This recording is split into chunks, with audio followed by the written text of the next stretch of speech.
Welcome, Bruins fans. If you haven't subscribed to our channel yet, make sure to do so now to stay updated with all the latest news and exclusive analysis about our beloved hockey team.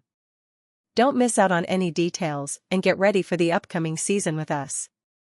Lindholm set to become the new #1 center in first season of 7-year contract.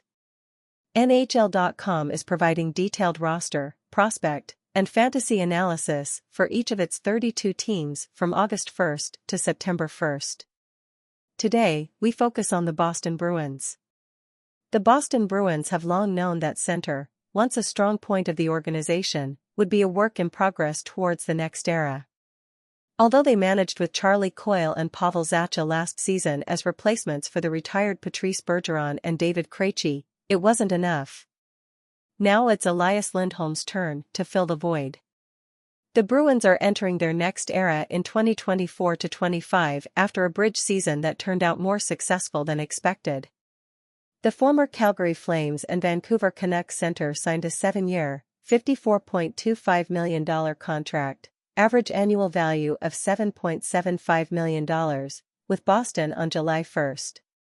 Combined with defenseman Nikita Zadorov, Lindholm's teammate with the Canucks and Calgary Flames, who signed a 6-year, $30 million contract, the Bruins went big in free agency and hope to reap the benefits this season and beyond.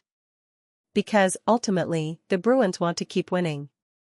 They want to go even further in the Stanley Cup playoffs, believing that the results they've had since 2019, when they last reached the Stanley Cup final, a 7-game loss to the St. Louis Blues, have not been good enough. "We've been very competitive," said General Manager Don Sweeney. "We haven't had the success we expect to have in the playoffs, and I think these types of players should help us in that regard." The Bruins reached the second round of the 2024 Eastern Conference, losing to eventual champion Florida Panthers in 6 games, after losing in the first round in the previous 2 seasons. It was better, but, as always, aspirations remain grander than that.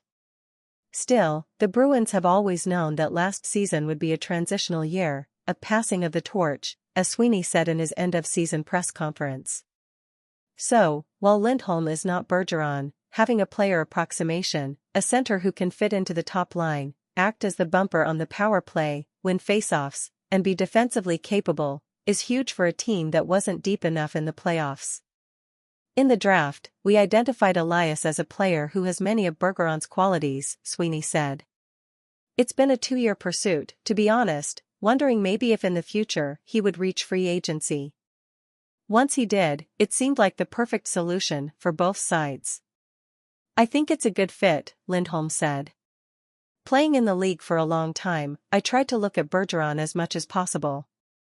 I don't want to compare myself or anything like that, but I think I can bring a little bit of what he did and, obviously, try to get there and bring my game and get back to the player I know I can be and hopefully help this team win a Stanley Cup." Even with Lindholm and Zadorov in hand, the Bruins still have a big task on their to-do list, signing Jeremy Swayman. The goalie is a restricted free agent and needs to be locked up after goalie partner Linus Ullmark was traded to the Ottawa Senators on June 24th.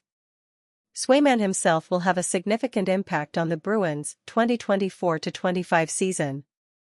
The 1A/1B tandem,